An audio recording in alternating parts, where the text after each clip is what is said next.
Don Pablo, muy buenos días. Good morning, Mr. Casado. Don Pablo. Hola, ¿qué tal? ¿Qué tal, don Andrés? ¿Qué dice don Pablo? Lo veo muy bien. ¿Cómo lo trata el COVID-19? COVID-19 Vamos sobreviviendo, querido presidente. Sobrevivimos, ¿no? Yes, we're surviving here. ¿Cómo está la familia? How's the family? Bien, bien, todo muy bien. Santiago, Sabina, las nietas creciendo. Everything's fine.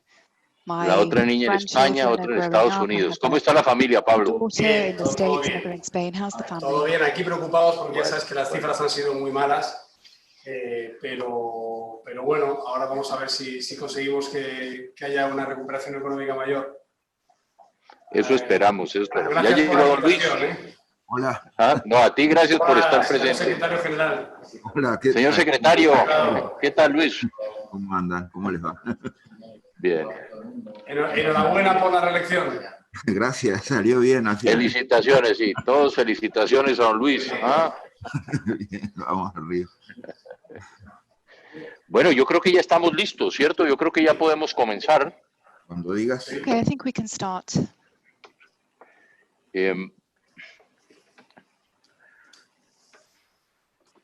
Bueno, muy buenos días a Good todos los miembros de afternoon la Internacional to Demócrata all de the Centro, members of IDC-CDI, a todos los partidos que nos acompañan to all en the la mañana de hoy, parties who are en este foro, accompanying us today que in sin this lugar a duda, el futuro de la democracia en la época which is about the post-COVID-19, future of democracy in a post-COVID-19 de verdad que creo que world. va a ser muy interesante.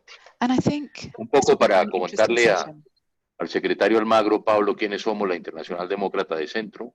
I'd like Somos to más give you a de very 100 partidos del overview of mundo what IDC-CDI is. que We're present in over representamos 100 la different countries and we centro-derecha. represent the center Y right. hoy su compañero de panel, don And Pablo Casado, es uno de los Mr. vicepresidentes Pablo Casado is de esta one of organización. the vice presidents of this organization. Cada día buscamos tener más y más partidos afines a We're nosotros. always looking for new parties to join this organization. Algunos de ellos hoy son primeros ministros en muchos de sus And países. some of them are prime ministers in many countries. Ayer otro amigo nuestro, Pablo, ganó Yesterday, Malawi. another friend of ours Y became president of Malawi. pues sumando partidos de América, del Asia y de África. And so many parties in nuestra Africa, organización. Asia, and other parts of the world are joining this group. Sin más, señor secretario, me And so gustaría without primero further que ado, Secretary General, todo estar que usted, I don would Pablo Casado, y todos like los que nos to acompañan thank estén you bien, and Mr. Pablo estén Casado cuidándose, for being here today and estén for bien ellos y everyone estén bien sus who's joining familias. this session. I hope you're well. I hope your families are well. Y perdón, secretario de Pablo, hay que reiterarlo, esto no es un juego, And hay que cuidarnos, hay que ser this isn't a responsables game. We have to be con todas responsible. las We have to look instrucciones after ourselves que and nos follow dan nuestros the líderes en instructions nuestros that propios are países. given by our leaders in our respective countries. Hoy tenemos dos ejemplos, Uruguay, ejemplo en el Today we have mundo. two examples. Pablo nos Uruguay, comentará sobre España, de la Pablo will talk situación about y de su Spain manejo. and the situation in that country.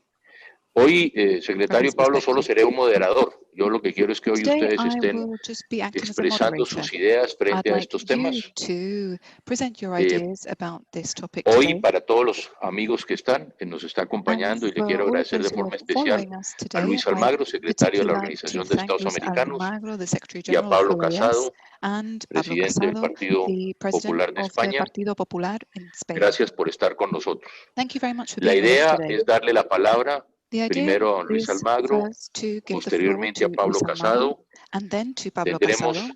si lo quieren los panelistas, una serie de preguntas y de respuestas, Q&A. Panelists will then Y move on to a Q&A session. estas preguntas se podrán transmitir, por favor, a través del And chat que tenemos aquí en el Zoom, a you través can del address the Facebook panelists using the chat o a function in través Zoom or de via la página Facebook, web IDC or CDI, the website IDC-CDI.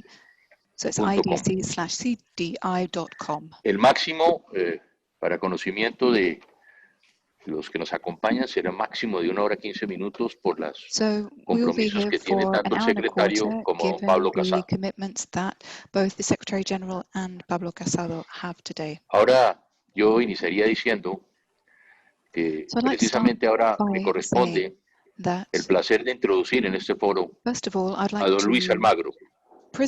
introduce Luis Almagro. Conste que digo introducir y no presentar, porque ciertamente el secretario Almagro no necesita Secretary presentación General en ningún Almagro, in evento actual fact, doesn't need to be que convoque presented. a I'm los amigos introducing him. de la He's libertad y de a la friend democracia. of freedom and Ha democracy. sido en buena hora reelegido recientemente He como has secretario been general de la re-elected OEA. recently as A Secretary nombre General de of la the OAS. IDC-CDI, nuestra más sincera And on felicitación. behalf of the IDC-CDI, we'd like to congratulate him. Y en este cargo, tan importante como difícil, And ha brillado in this luchando sin miedo difficult y sin cansancio role, por los he has grandes been valores que fighting inspiraron tirelessly for el the nacimiento de la organización. values that led to the creation of this Su lucha organization. por la democracia y la libertad de And Venezuela y this Nicaragua fight for nos honra y nos democracy representa a in todos. Venezuela and Nicaragua Y con is ella something that we're se ha all ganado el respeto proud of, and el he has won cariño the respect and y la the admiración affection de and los the demócratas del admiration mundo. of Democrats throughout the world. Bienvenido, señor Almagro, y tiene usted la palabra. So thank you very much. Gracias, Welcome, and the floor is yours. presidente. Es un placer estar contigo, estar con Thank you. It's a pleasure Pablo, to be muy here today honrado de la compañía en el along panel de hoy. with Pablo Casado. It's a real honor to be part of this panel. Unas breves palabras, simplemente para And ver un poco el contexto en el cual está trabajando la organización. I wanted to give you an overview of how the organization is working. Obviamente que el principal tema hoy es pandemia The COVID-19 main y issue that we'll be dealing democracia. with today is the future of Obviamente la democracy in a pandemia post-COVID-19 world. And retos this desconocidos. pandemic No es la obviously primera crisis de salud pública, obviamente, pero is tal nothing vez new. It's not the first sea public la health crisis we've primera experienced, dimensión global but definitivamente en este siglo. it No is the solo first desde el punto de pandemic vista that has had a epidemiológico, global también desde impact el this punto de vista de century. nuestras problemáticas So I sociales, wanted to económicas, discuss some of our economic and social en problems el marco de una red within comunicacional the framework instantánea. of a network like ours. La realidad de otras latitudes se compara en segundos con nosotros y por eso And se there are transforma other organizations that may be nuestra al compared to mismo tiempo. ours. En cuanto a nuestro hemisferio, hemos dicho que repetidamente que In entramos terms of en our pandemia con hemisphere, we've said democracia, debemos salir de la that pandemia con más democracia. we Democracia no always puede want to estar en overcome a cuarentena, pandemic por eso desde la with OEA a stronger hemos democracy colaborado con than gobiernos y before. autoridades And para apoyar realización de elecciones programadas, por ejemplo, y it's prestar nuestra important to colaboración. Así continue ocurrió with scheduled en Vietnam y elections. ayer mismo en la República Dominicana, donde queremos felicitar a la elección. And we'd also like La to situación congratulate the Dominican Republic for its recent socioeconómica y elections. su impacto es grave, In es terms una of the social and amenaza, economic obviamente, impact, this is la obviously pandemia a al bienestar de major nuestros issue. pueblos. Debemos estar atentos para evitar que eso no impacte además And so negativamente en nuestros derechos y en la calidad de we need nuestras to ensure that democracy is preserved. Por eso hemos apoyado iniciativas como That's la why we've de Alvarado, established de initiatives reducir el impacto sobre la economía. Los that países have an pueden impact acceder on the a economy financiamientos in en different condiciones countries. excepcionales, con tasas presupuestarias cero y fijas y líneas de largo plazo. Es necesario capitalizar las instituciones financieras multilaterales para que no solo brinden créditos en condiciones excepcionales, sino también fondos no reembolsables a los países en desarrollo para enfrentar la contingencia sanitaria y sus consecuencias sobre la salud de la población, las condiciones de la misma y su aparato productivo. Las medidas para enfrentar la pandemia del COVID-19 tienen que priorizar obviamente la vida, evitar también que se rompan derechos económicos y sociales y que se rompan las libertades fundamentales, y debemos lograr consolidar nuestros esfuerzos detrás de esos objetivos. Los países deben continuar con las medidas esenciales para contener la propagación del COVID-19, a la vez que deben priorizar el gasto en salud y la atención de la población en situación vulnerable. Igualmente se deben determinar los controles a la exportación de suministros médicos y de alimentos. Pero para las personas en situación de vulnerabilidad el impacto es mucho más profundo y podría probablemente aumentar las brechas en su acceso a derechos económicos, sociales y culturales básicos.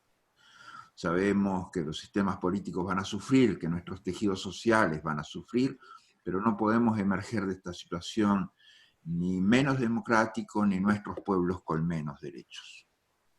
En consecuencia, la pandemia puede ser excusa para alterar el orden constitucional. Debemos evitar esto, debemos usar este momento para reforzar valores indispensables para la vida y el desarrollo humano y asegurarnos que las personas más excluidas de nuestra sociedad no queden fuera, ni atrás, ni un minuto más.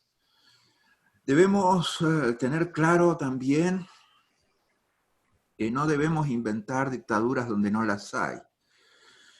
Debemos ser claros respecto a las dictaduras realmente existentes. Las decisiones que se han tomado en este marco para enfrentar la pandemia han generado críticas, tanto aquellos países que han actuado en una dinámica gradual o muy gradual, como aquellos que han abordado de manera más rigurosa la cuarentena obligatoria y el distanciamiento social. Los gobiernos han aprendido, en muchos casos, por ensayo y error, y eso ha generado controversias naturalmente, aún entre los propios poderes del Estado. Eso también es normal en democracia. Todo ordenamiento constitucional democrático contempla estados de emergencia o de excepción, de necesidad y urgencia, que otorgan cierta autonomía al Poder Ejecutivo para enfrentarse a situaciones imprevistas y que ponen en riesgo determinados derechos. Todos hemos visto en nuestros países libertad de circulación, libertad de tránsito, libertad de asociación, libertad de reunión suspendida. Hemos visto procesos electorales suspendidos. Por supuesto que las condiciones y requisitos y plazos de dicha autonomía varían de país en país, pero la actual crisis de salud pública sin duda que representa una situación de emergencia global como jamás habíamos vivido, ha hecho combinar de una manera muy fuerte los elementos del Estado de Derecho democrático y el orden público. Son dos elementos fundamentales y muchas de las medidas han tenido que ver con la necesidad de afirmar ese orden público. Mientras tanto, no podemos olvidar que es en dictadura donde las desavenencias entre poderes del Estado se silencian o se clausuran por completo. Y no podemos callarnos en esos casos, desde luego. Tenemos certezas de que no se informa de contagios ni de fallecimientos, que se aprovecha la emergencia sanitaria para perseguir y encarcelar disidentes, que se utiliza la pandemia como excusa para reprimir y silenciar voces opositoras. Hoy estábamos comunicando sobre la situación de presos políticos en Cuba, la situación de presos políticos en Venezuela, la situación de presos políticos en Nicaragua. Por eso me he propuesto redoblar esfuerzos personales e institucionales para ser coherente con el mandato de la OEA y el sistema interamericano, no más dictaduras en el hemisferio.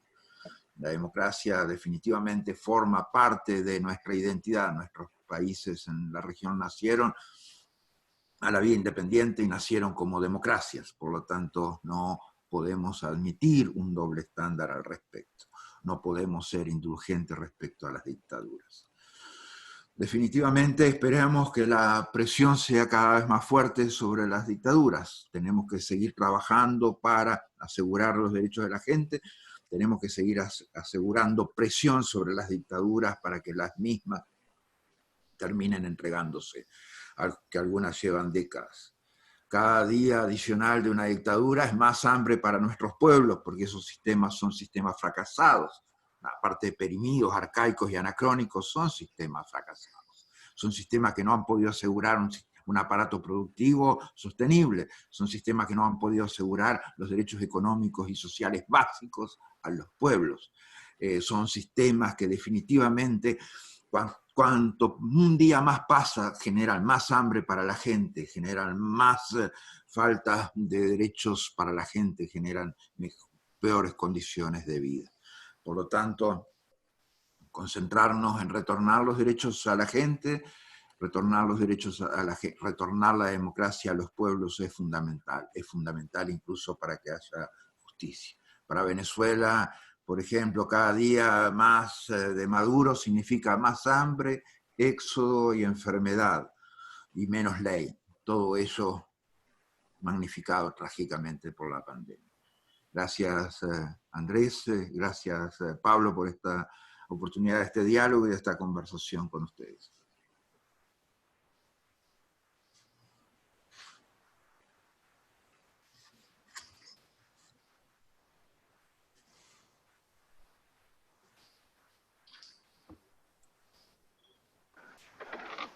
Pablo. Ahora sí. Secretario, muchas gracias. Estaba yo aquí en mute. Muchas gracias, Luis. Muy interesante los planteamientos que hace, que tendremos oportunidad y estoy seguro que vendrán preguntas y respuestas a temas fundamentales en los cuales planteó usted en su intervención.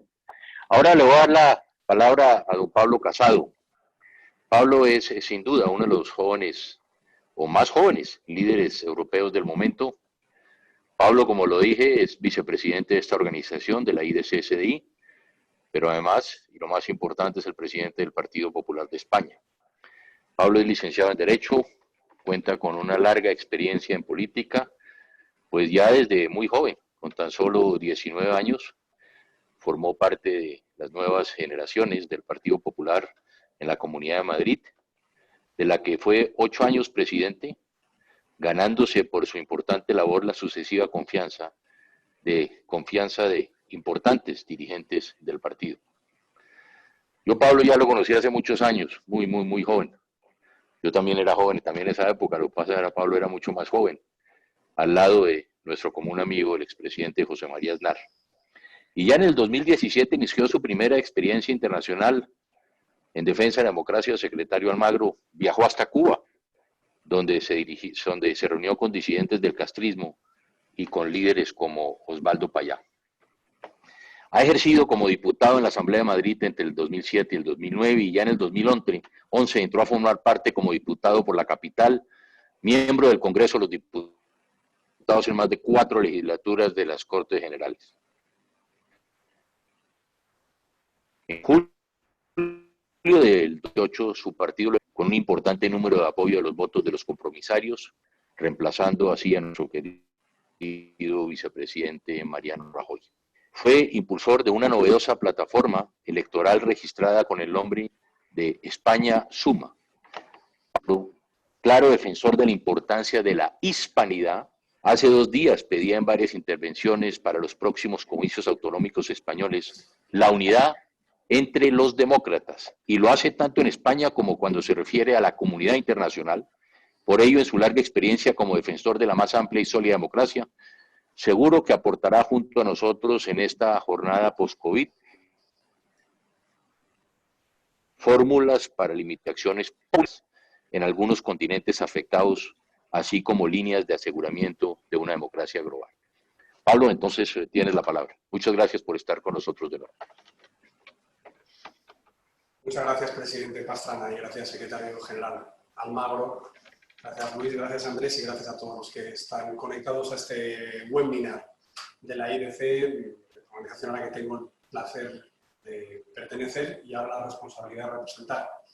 Creo que hemos pasado 3 meses muy complicados. Me consta que todavía hay países latinoamericanos que están enfrentando la peor oleada de coronavirus.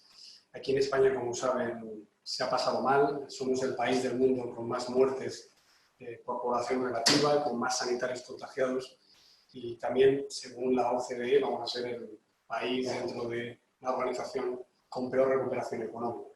Por eso yo quería analizar, si puede ser desde la experiencia de la oposición, en una gestión, en mi opinión, claramente mejorable, cómo se puede afrontar esta pandemia, sobre todo en aquellos países en los que estén a tiempo todavía de tomar medidas más a tiempo. Antes, permíteme, querido Andrés, que recoja el testigo que decías en cuanto a la defensa de la hispanidad para hacer una breve mención a nuestro rechazo a todas las actitudes que está habiendo de revisionismo histórico, de derrumbar estatuas y de intentar modificar la historia que nos ha unido a los españoles que estamos en ambos hemisferios, ¿no? Porque tenemos muchos españoles viviendo en Latinoamérica y afortunadamente tenemos muchos latinoamericanos que han querido vivir en España. Somos naciones hermanadas y creo que es un error reescribir la historia, pero sobre todo manipularla. Creo que la hispanidad fue una unión de culturas, una unión posteriormente de naciones, pero sobre todo creo que fue una fuerza transatlántica que hoy perdura 5 siglos después y de la que estamos muy orgullosos. España no podría explicarse sin Iberoamérica y creo humildemente que las naciones iberoamericanas no se podrían explicar sin esa contribución de la hispanidad.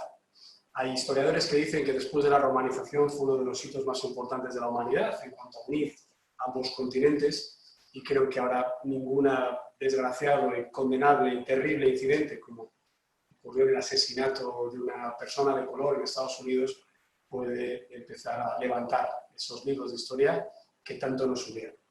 Eso está pasando en el norte, en nuestro hemisferio norte, en nuestros países hermanados en Norteamérica. Es ahora en el sur, no solo del vínculo atlántico, sino generalmente ahora en todo el mundo donde más están sufriendo los estragos del coronavirus. Empezó en Asia, sobre todo en China, fue llegando a Europa y la diferente forma de tratar esta pandemia ha posibilitado las mejores cifras o peores cifras de contagios, de fallecidos y también de cifras económicas. En mi opinión, por la experiencia que tenemos aquí, donde gobernamos, somos un partido de gobierno en muchas regiones, en muchos ayuntamientos, son 3 elementos. La prevención, el control y la intervención. En cuanto a la prevención, es muy importante que las alertas de la OMS y las alertas, en nuestro caso de la Unión Europea, me imagino de la Organización de Estados Americanos, fuera escuchada en todos los países y transmitida a la población y compartida por el resto de administraciones. Aquí no sucedió y me consta que en algunos países pertenecientes a IDC tampoco está ocurriendo. Esas semanas han sido claves para la respuesta, porque es verdad que hay sistemas nacionales de salud más preparados y otros que tienen menos medios, pero es muy difícil prevenir una pandemia, sobre todo cómo va a afectar esa pandemia a nivel de la salud pública. Esta ha sido con afección respiratoria. Por tanto, si la siguiente fuera de afección renal, por ejemplo, ¿qué podríamos hacer para prepararnos antes de las alertas? Nos ponemos a comprar máquinas de diálisis, como algunos nos decían que teníamos que tener comprados respiradores. Lo importante es la acción urgente una vez que la pandemia es transmitida, ya por no hablar de que los países donde han tenido los primeros casos sean transparentes y también comuniquen sus efectos. Por tanto, en primer lugar, prevención. En segundo lugar, el control. Nosotros, los estudios que tenemos es que la mascarilla impide un 95% de los contagios. Hay muchos países en el que, por falta de garantía de suministro, no se han hecho obligatorias. Hay incluso algunos mandatarios que ostensiblemente no la utilizan en público. Bien, es un gran error, sobre todo es una gran irresponsabilidad, porque si todo el mundo fuera con mascarilla en espacios públicos, el contagio se reduciría al 95%. En este control también tenemos que hacer los test. Test y test, decía el director general de la OMS. Es muy importante que para que no haya confinamientos masivos, que hay países en los que por la concentración demográfica son muy difíciles de cumplir, y hay en otros en los que se han decidido hacer demasiados drásticos, eso no tenga unos efectos económicos perversos. Lo que se ha hecho, por ejemplo, en Japón, o en Alemania, o en Portugal, o en Grecia, con distintos gobiernos, ha sido ir segmentando a la población con test y aplicaciones informáticas de huella de contagios, para saber con qué contacto se ha estado y si hay alguien da positivo, poder avisar. Son aplicaciones que no son muy costosas, eso sí, implica transparencia en el país para que el uso de los datos informáticos no se utilice a favor de gobiernos autocráticos. Por tanto, es muy importante la prevención, pero también el control a través de test y de barreras de contagio. Pero luego también tenemos la intervención. La intervención es hospitalaria, hay que tener, nosotros proponemos que haya corredores antiinfecciosos desde las urgencias, que haya una atención domiciliaria para que no colapsen los servicios de emergencia hospitalaria, pero también que en esa intervención lo que se puede hacer es, una vez controlados los focos y una vez no confinado masivamente y demasiado tiempo, se pueda ir aliviando el choque económico. Ese es el segundo punto que quería hablar, querido Luis, querido Andrés, queridos amigos. ¿Qué efectos tiene esta pandemia una vez analizados los efectos sanitarios en lo que vienen a ser los efectos económicos? Bueno, yo puedo hablar de las cifras que ha dado el FMI y son muy preocupantes. Se habla de que la región latinoamericana se va a desplomar un 9,4%. Esos son 3 veces más que la media de los países emergentes. Vamos a tener un desplome mucho mayor que otros países, otros focos como el Far East, el extremo oriente o mucho más en relación a lo que está pasando en países del norte menos poblados, como es el caso de Rusia. Entonces, en este caso, el desplome en España incluso va a ser mayor que esta media de la región. Estamos hablando de un 10,2%, según la OCDE y el FMI. Y ese desplome de la economía además va a tener una lenta recuperación. Nos recuperaremos peor que otros países. Bien, por eso es importante que los confinamientos no sean masivos y muy prolongados, pero por eso también es importante que la pandemia no dé lugar al resurgimiento de los elementos, de los enemigos de la libertad contra el libre comercio, contra la posibilidad de mantener los empleos, las industrias, en definitiva, aprovechar el virus para hacer ingeniería social, aprovechar la pandemia para intentar coartar la libertad de empresa, coartar la libertad de los países para seguir avanzando en las agendas de ruptura. Yo he visto cómo países que estaban creciendo poco, es el caso de Argentina, de México y de Brasil, van a tener mayor afectación. Sin embargo, hay otros países como Paraguay o como Uruguay que la buena respuesta frente a la pandemia va a permitir una previsión de recuperación mucho más rápida. El problema de esto es la repercusión sobre la pobreza. El Banco Mundial estima que puede crecer un 23% en toda la región latinoamericana. Una pobreza que hay ya en lugares en los que llueve sobre mojado. Los efectos pueden ser catastróficos porque ya había bolsas de pobreza tremendamente dañadas. Por tanto, el tema económico para nosotros es importante que haya una concertación internacional para las ayudas. Me consta que en Latinoamérica, el FMI y también el Banco Mundial está actuando en algunos países. En Europa lo está haciendo el Banco Central Europeo, en Estados Unidos la Reserva Federal. Bien, pero creo que en esto es importante, es mejor una ayuda de liquidez a una empresa, a un autoempleador, a un autónomo para que no cierre, es mejor políticas de rebaja fiscal, aunque se recaude menos, no se arroja personas al desempleo y no quiebran las empresas, y ya habrá margen para reducir esa brecha fiscal más adelante, sobre todo en los países que no pueden perder tejido productivo, puesto que ya el Estado tenía muy pocos planes de ayuda a las personas más vulnerables. Y el tercer tema, queridos presidente y secretario general, es esa afectación de la pandemia sanitaria y de los estragos económicos en el tejido social y el aprovechamiento frente a las libertades. Me explico. Ha hablado Luis Almagro de lo que está pasando en Venezuela, lo que está pasando en Nicaragua. Me alegra que se siga hablando de lo que está pasando en Cuba, porque ya lo vemos como un mal indefectible de 50 años, de los que ya casi forma parte del paisaje, y no puede serlo. Ellos aprovechan con sus mantras a decir que dejan médicos, que mandan aviones de médicos a otros países, cuando sabemos que eso se basa en una propaganda encima del sufrimiento de la población que está en la absoluta miseria. No sabemos cuántos casos hay en Cuba, ni en Nicaragua, ni en Venezuela, ni lo vamos a saber, ni sabemos lo que están aprovechando para el encarcelamiento de disidentes, o lo que es peor, del confinamiento de presos políticos en zonas contagiadas de las cárceles. Estas son cuestiones terribles que además afectan en la agenda electoral. A mí me parece bien, y doy la enhorabuena al nuevo gobierno de República Dominicana, como decía el presidente Pastrana, de Malawi, y también de Croacia, que fueron ayer las elecciones, todos ellos, Croacia y Malawi, miembros de la IBC. ¿De acuerdo? Pero en el caso de Bolivia tenemos confianza de que el proceso electoral sea dilatado, sea retrasado por una cuestión de participación, como se vio en Francia en las municipales. ¿De acuerdo? Pero eso no es comparable con Venezuela. En Venezuela se intenta trasladar la normalidad de que hay un proceso electoral que puede tener lugar y que los responsables son la oposición de no quererlo hacer, y es todo lo contrario. La convulsión social, económica y sanitaria no se puede utilizar para cimentar un régimen dictatorial que ni está previendo la sanidad para curar a los enfermos, ni va a poder sacar de la pobreza y de la miseria extrema a los que caigan enfermos o pierdan el empleo, y que encima quiere seguir construyendo un régimen clientelar en el que toda la población tiene que depender hasta en su miseria del Estado bolivariano, es decir, del régimen de Maduro. Lo mismo puedo decir con el caso de Daniel Ortega, lo mismo puedo decir, por supuesto, en el caso del régimen de los Castro.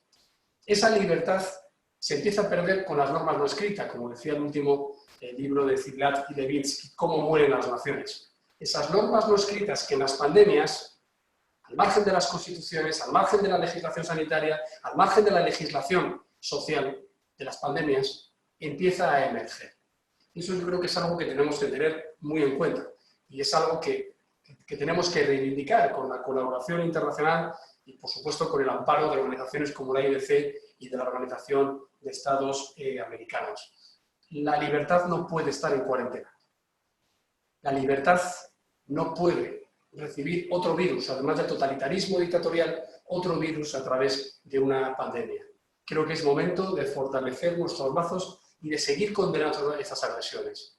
Ahora en Europa lo estamos pasando mal, cierto es, pero en Europa hemos seguido hablando de la oposición venezolana, hemos seguido reclamando que haya una transición y una salida inmediata del régimen de Maduro. Por ejemplo, el ejemplo del Banco de Londres el otro día con las reservas de oro es una buena constatación de que el mundo no se ha de detener por el coronavirus para defender las libertades, o las sanciones de la Unión Europea a los gerifantes chavistas que traen aquí a sus hijos a estudiar, a comprarse pisos, mientras están arruinando a la población y están exportando además y comerciando y traficando con el tráfico de estupefacientes y el narcotráfico.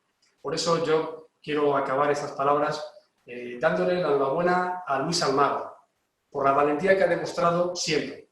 Porque en esto, como siempre hemos dicho en la IDC, no hay ideologías de partido. Da igual que hayamos pertenecido a un gobierno socialdemócrata, o un gobierno conservador, o demócrata cristiano, o liberal, siempre y cuando defendamos los preceptos básicos, los principios democráticos del Estado de Derecho, del respeto a la propiedad privada, a la libertad individual, a la igualdad entre hombre y mujer, a la protección social. Eso es lo que nos une a todos, de distintas responsabilidades, y esa es la conquista que tenemos por delante. Que no permitamos que la pandemia cause más estragos en las cárceles, que no permitamos que el virus y la mala gestión de algunos gobiernos se cebe con los más vulnerables, los que no tienen acceso a la sanidad pública, los que no tienen acceso a una vivienda en la que puedan guardar la distancia, los que no tienen acceso a lo más básico. Ese es nuestro compromiso y para ello pues, estaremos luchando desde aquí, desde este país tan querido para Latinoamérica y también para todos los demás que nos están escuchando. Sé que hay representantes también de países africanos, algunos también vecinos de la ribera sur, de la orilla sur del Mediterráneo y también aquellos compañeros en el extremo oriente que por desgracia llevan 2 meses más luchando contra la pandemia y ahora contra los rebrotes. Juntos nos derrotaremos, pero sin descuidar nuestra lucha por la libertad. Gracias. Muchas gracias, Pablo. Sí, yo creo que aquí uno de los grandes resúmenes, y yo creo que en esto también el secretario Almagro estará totalmente de acuerdo. Aquí tendremos que hacer todo lo posible para buscar que especialmente la pequeña, la mediana empresa, salvemos el empleo, pero también creo que tenemos que hacer todo lo que esté en nuestro alcance y a nuestras manos para, como usted dice, Pablo, entregarle a los sectores más pobres y más marginados la ayuda que sea necesaria para evitar levantamientos sociales en América Latina. A ver, todos, yo creo que no vamos a tener todavía mucho tiempo, y perdón que estoy mirando el celular porque hay tantas preguntas que llegan, pero creo que hay una muy interesante, primero para el secretario Almagro, y perdón, Pablo. Hay una pregunta de Esteban Gervasi, venezolano que vive en los Estados Unidos, que pregunta, secretario, y es muy interesante, ¿son el TIAR y R2 acuerdos multilaterales viables para lograr la libertad de Venezuela o son ofertas políticas diplomáticas totalmente inútiles? Después de escuchar las declaraciones de Vladimir Padrino, el ministro de Defensa de Venezuela, quien dice que la oposición nunca tomará el poder en Venezuela. Recordemos que Vladimir Padrino fue propuesto por la administración Trump como garante del marco de la transición democrática. ¿Será posible entonces a la aplicación del TEAR y el R2, señor secretario?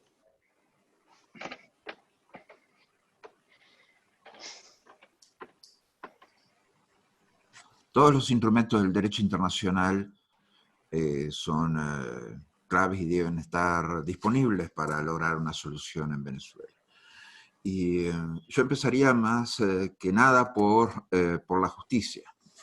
Y creo que la justicia va a tener más que ver con la libertad de Venezuela que muchos de los instrumentos del derecho internacional público. El régimen bolivariano tiene cuentas pendientes con la justicia prácticamente en todo el mundo. Tiene cuentas pendientes por temas de corrupción, tiene cuentas pendientes por violaciones sistemáticas de los derechos humanos y tiene cuentas pendientes por narcotráfico. Hay juicios contra venezolanos del régimen, contra dictadores, en prácticamente en curso en Estados Unidos y abriéndose las posibilidades para otros casos. La reciente captura de Alex Saab y su eventual extradición a Estados Unidos son un elemento fundamental. Porque este régimen es un régimen no tiene lógica política. La lógica política se terminó hace mucho rato. No es un régimen que actúe políticamente, es un régimen que hoy está actuando criminalmente. Desde el punto de vista político es algo liquidado desde hace tiempo. La dictadura bolivariana es algo que ya pereció desde el punto de vista político hace mucho tiempo. Hoy se sostiene en una lógica criminal. Y esa lógica criminal implica que es necesario mayor presión sobre eso y es necesario traer la justicia tan cerca como se pueda de eso. Porque solamente cuando sientan la presión es que eventualmente van a rendirse. No he conocido ningún criminal que se presente, ningún narcotraficante que se presente ante la jefatura de policía y diga, por favor, métanme preso, acá está la evidencia, yo soy un narcotraficante. No se presentan tampoco ante un juzgado con ese objetivo. Claramente, solamente se entregan cuando están rodeados, cuando están muy rodeados y cuando sienten la presión de que deben hacerlo. Y esa es la situación. Entonces, los instrumentos del derecho internacional público sí son fundamentales en este caso. Y serán claves, esperemos en todas sus dinámicas políticas, y serán absolutamente necesarios en todas sus dinámicas políticas. No podemos esperar que nunca han funcionado con la celeridad que las circunstancias requieren. Entonces no podemos esperar que funcionen con esa celeridad hoy para Venezuela. Pero sí, en determinado momento, han traído soluciones. Y la responsabilidad de proteger fue solución para salir de una dictadura, y la intervención humanitaria fue solución para salir de una dictadura, es cierto. Pero hay procesos políticos que todavía están en curso y que son absolutamente necesarios.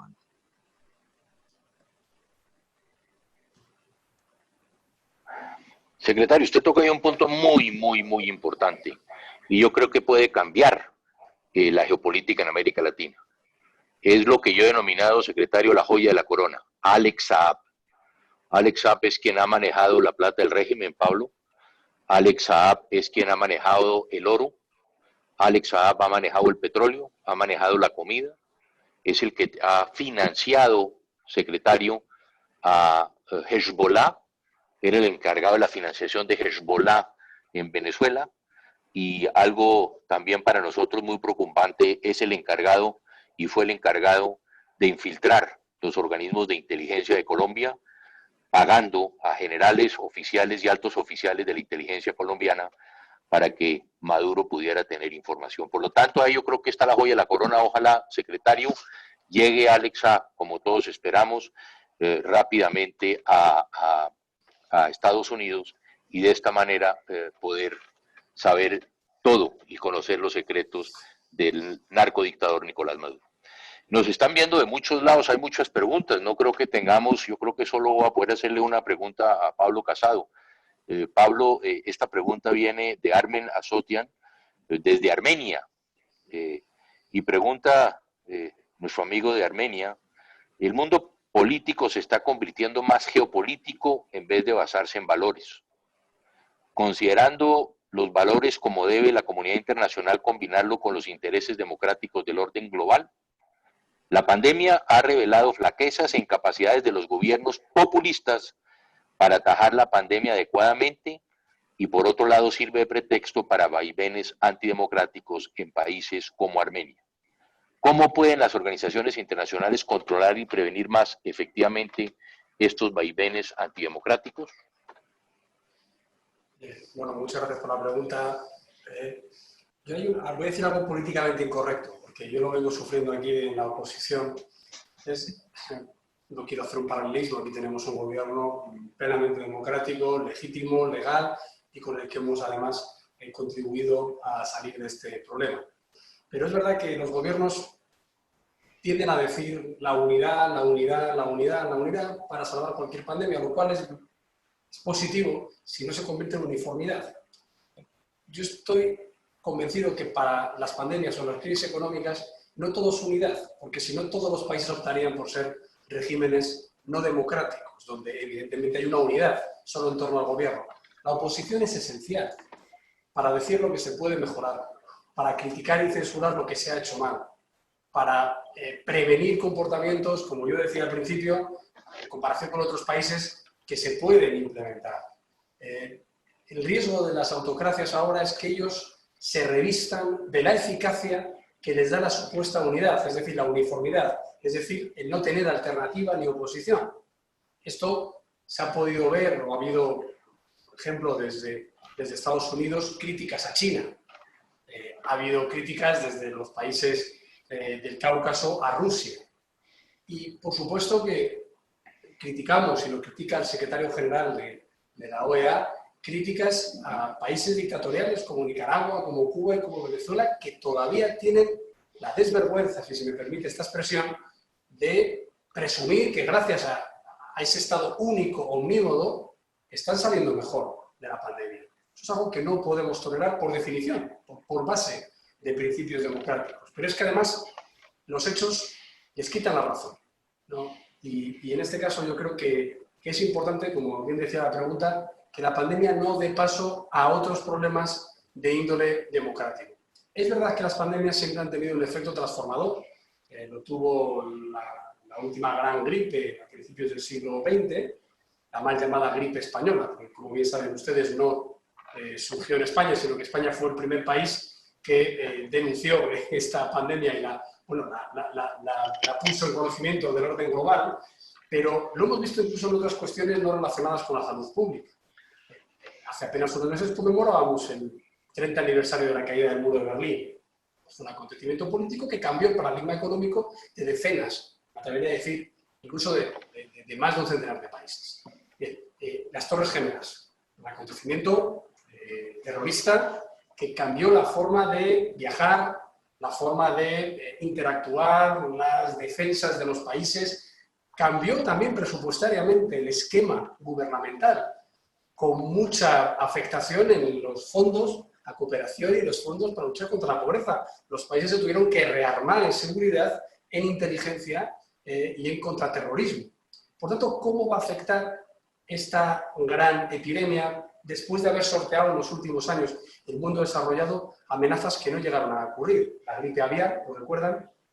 El ébola, en África ha tenido incidencia en varios países, pero su llegada a Europa y a Latinoamérica fue prácticamente testimonial.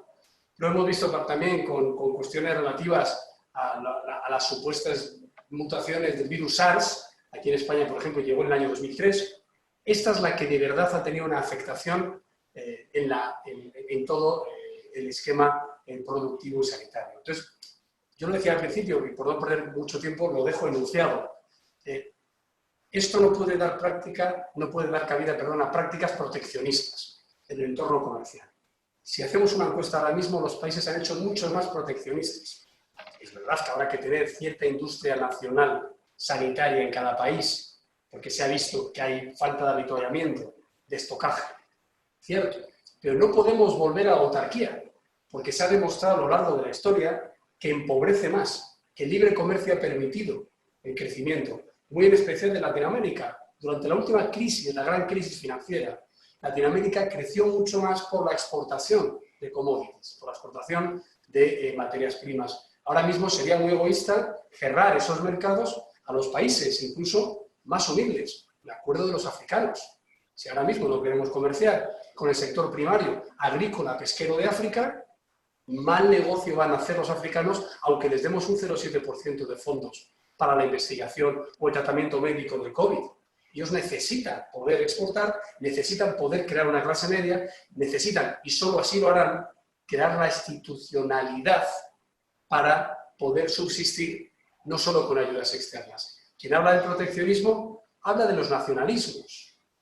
Vuelve a resurgir esa idea en los intentos que ha tenido, por ejemplo, la OEA de concertar una acción latinoamericana frente a las dictaduras. Ahora hay cierto proteccionismo de nuevo. Todo el mundo se encierra en los problemas domésticos. Lo vemos en Europa.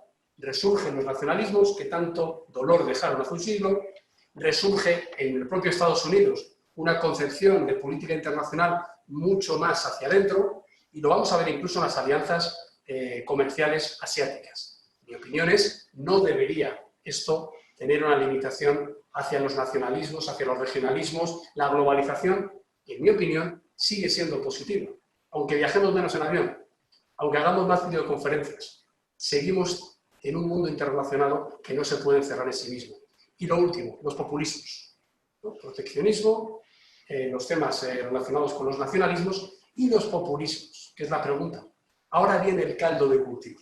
Ahora vendrán los caciques supuestamente carismáticos a decir yo voy a ayudarles a salir de la pandemia. Y no, la pandemia se tiene que paliar con sistemas de salud público o concertado que funcionen, con educación en colegios en que los niños tengan separación necesaria para no estar contagiados, con sistema de transporte a las zonas rurales que permitan a las personas seguir trabajando.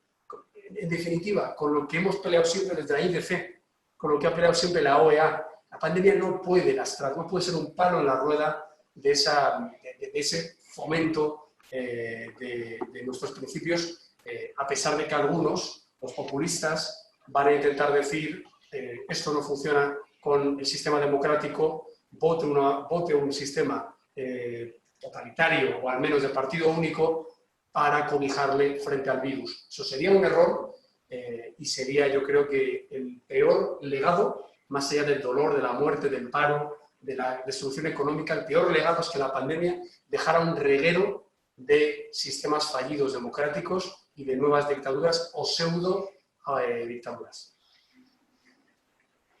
Pablo, muchas gracias. Bueno, hay tantas preguntas, secretario y Pablo. Tenemos preguntas del Asia, tenemos preguntas del África, tenemos preguntas de América Latina, tenemos preguntas de Europa.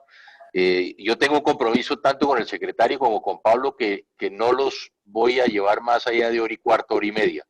Por lo tanto, déjenme hacerle la última pregunta para los dos. Vamos a darle a cada uno un tiempo. Es de un buen amigo también, secretario y Pablo, el alcalde de Venezuela, de Caracas, Venezuela, Antonio Ledesma. Y el alcalde Ledesma le pregunta a los dos. Y gracias, alcalde, por acompañarnos.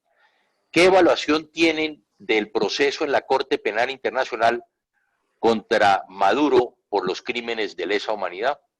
Si quiere, empieza Pablo y termina el secretario Almagro. A ver, Pablo.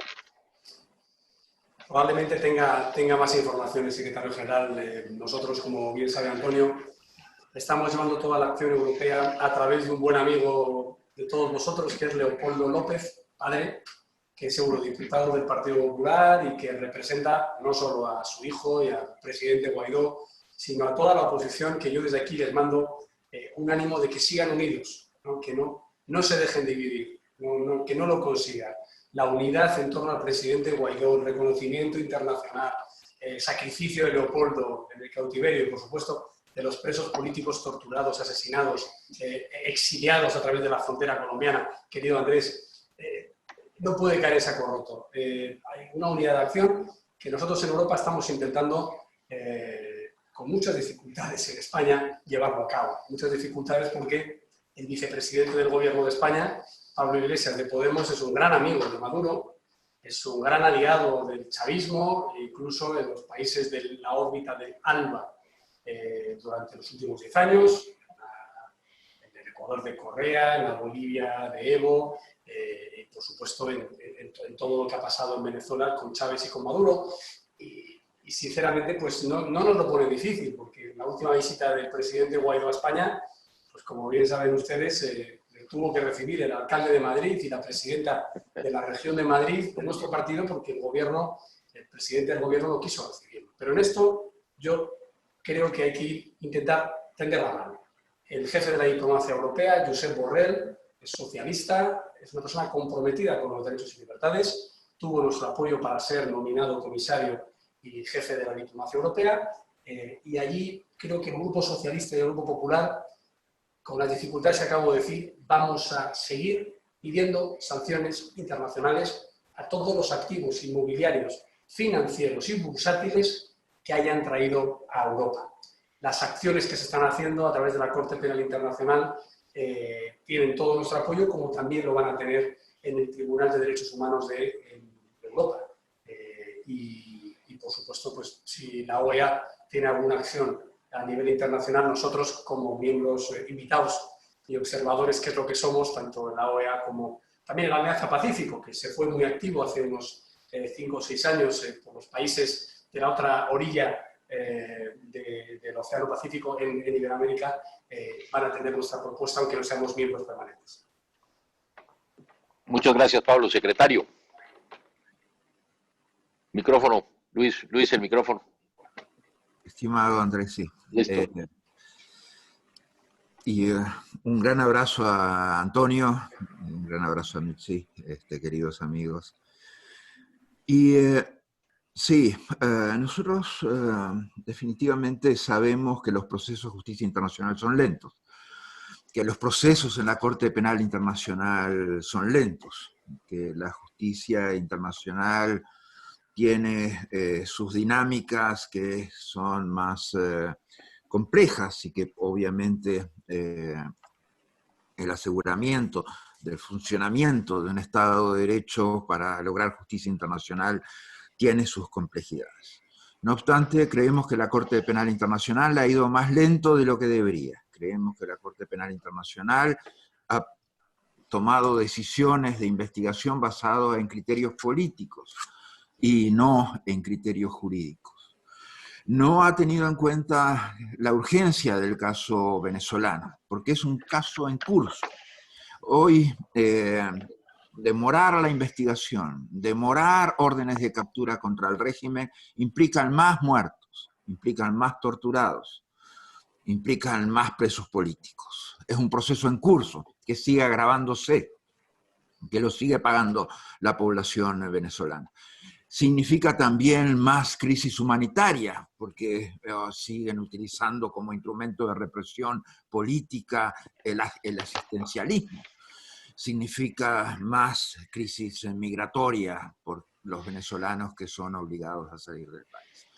Por lo tanto, ese es el problema que tenemos. Es una dictadura que es costo político cero internamente. O sea, no paga ningún costo político por torturar, no paga ningún costo político por realizar 8.000 ejecuciones extrajudiciales por año, no paga costos políticos por los presos políticos, no paga costos políticos por la crisis humanitaria, no paga costos políticos por la crisis migratoria. Es desde la comunidad internacional que lo tenemos que hacer. Y respecto al tema de violaciones sistemáticas de derechos humanos, ya lo hemos dicho todos prácticamente. Solamente falta la Corte Penal Internacional. Lo ha dicho la OEA, lo ha dicho la Comisión Interamericana de Derechos Humanos, lo ha dicho el Alto Comisionado de Derechos Humanos anterior, lo ha dicho la nueva Alta Comisionada de Derechos Humanos del Sistema de Naciones Unidas. Lo han dicho todos, falta la Corte Penal Internacional. Y tienen que saber que en una dictadura no hay justicia. Para que haya justicia precisamos democracia, y estamos muy lejos de que haya democracia hoy en Venezuela. Es necesario, obviamente, que la Corte Penal Internacional asuma su responsabilidad, su lentitud, su falta de apertura de investigación es costo de sangre y de hambre para el pueblo venezolano. En las democracias tenemos la posibilidad de conseguir justicia. O sea, nosotros condenamos el repudiable asesinato de George Floyd. Para nosotros, un crimen basado en un criterio racial es absolutamente abominable. Y lo vamos a repudiar en cada ocasión que podamos. Y revela también problemas estructurales. No obstante, quien mató a George Floyd está hoy preso y está siguiéndose un juicio. En las dictaduras esa posibilidad no hay. Hace 2, 3, 4 días también hubo un asesinato racial de la policía cubana y todavía estamos por ver dónde está la justicia. Como estamos por ver dónde está la justicia en cada crimen que ha cometido la dictadura venezolana. Gracias. Luis, muchas gracias. Yo solamente le sumaría, Luis, para dejarlo también en la mente de quienes nos están acompañando, que aún hoy no sabemos, porque hay que sumarle a esa crisis humanitaria de tantos años que están viviendo los hermanos venezolanos, Pablo, qué está pasando con la pandemia en Venezuela. Ahí puede haber una situación muy complicada para el caso colombiano. Ya lo he dicho yo hace más de 3, 4 meses, en que tenemos que buscar mecanismos que eviten que ese contagio se llegue a nuestro país, que tenemos más de 2.200 kilómetros de frontera con Venezuela. Básicamente en 3 puntos, hay más de 300 puntos que no tienen ningún control. Andrés, y que hoy... Sí, ¿se puede agregar algo? ¿Se puede agregar algo? O sea, sí. El tema es el ocultamiento. Las dictaduras, el principal Exacto. instrumento es el ocultamiento, la falta de transparencia, la oscuridad en todo el proceso. Imagínate que desde que empezaron a morir niños de hambre por desnutrición en Venezuela, ¿cuál fue la solución del régimen? Se prohibía poner como causa de muerte desnutrición infantil. Se prohibía poner la causa de muerte.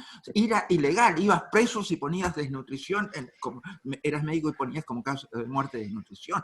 Ese es el mecanismo de las dictaduras, por lo tanto nunca vamos a saber cuántos muertos hay en Venezuela, cuántos contagiados hay en Venezuela, porque el proceso es absolutamente diferente y esta gente tiene una gran experiencia en esconder muertos. Pueden ocultar 8.000 ejecuciones extrajudiciales por año, muertes de coronavirus, ni que hablar que pueden ocultarlas. Ese es el tema. O sea, y ese es el problema principal. Y definitivamente es un problema regional, como todos los problemas regionales que ha causado el régimen. La crisis humanitaria, la crisis migratoria, y la crisis de inestabilidad, y la crisis contra la seguridad y la paz y estabilidad regionales, porque el narcotráfico, porque el albergar terroristas, eso es atacar la estabilidad y la paz regionales. Por lo tanto, ese es el tema de la dictadura, es permanente. Todo lo que llega a Venezuela se transforma en un problema para la paz y la estabilidad regional.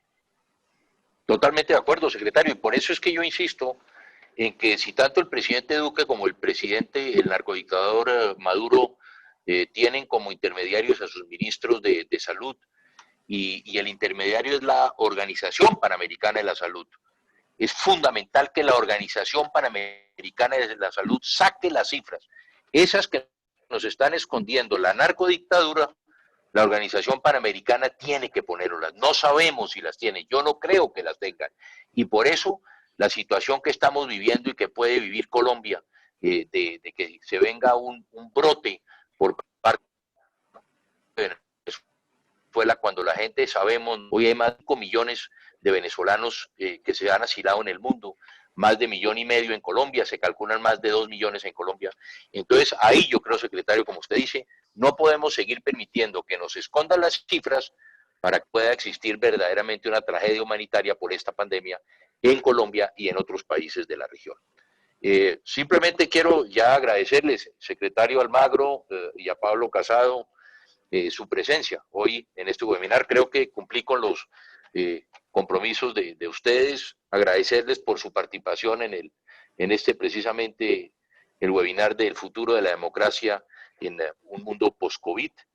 Muy interesante, Pablo, muy interesante, secretario, sus posiciones. Sabemos que tenemos épocas difíciles todavía por delante. Decirles a ustedes, cuídense, a sus familias que se cuiden, decirle a todos los amigos que nos están acompañando, desafortunadamente fueron tantas preguntas, ahí hay más de 30 preguntas de todas partes del mundo. Ojalá que pronto podamos repetir un evento como este, pero agradecerles porque sabemos de su tiempo tan limitado a Pablo Casado. Gracias, Pablo, por estar con nosotros. Secretario Luis Almagro, gracias, Luis, por acompañarnos como siempre una vez más y que seguimos en esa lucha todos, en la defensa por la libertad, por la democracia y la defensa de los derechos humanos a nivel regional y a nivel mundial. Muchas gracias a todos los que nos oyen. Cuídense, por favor, cuídense. Recuerden lavarse bien las manos, la máscara, Pablo, que todas las que tenemos que tener, y cuídense en ustedes y cuídense sus familias. Mil y mil gracias a todos.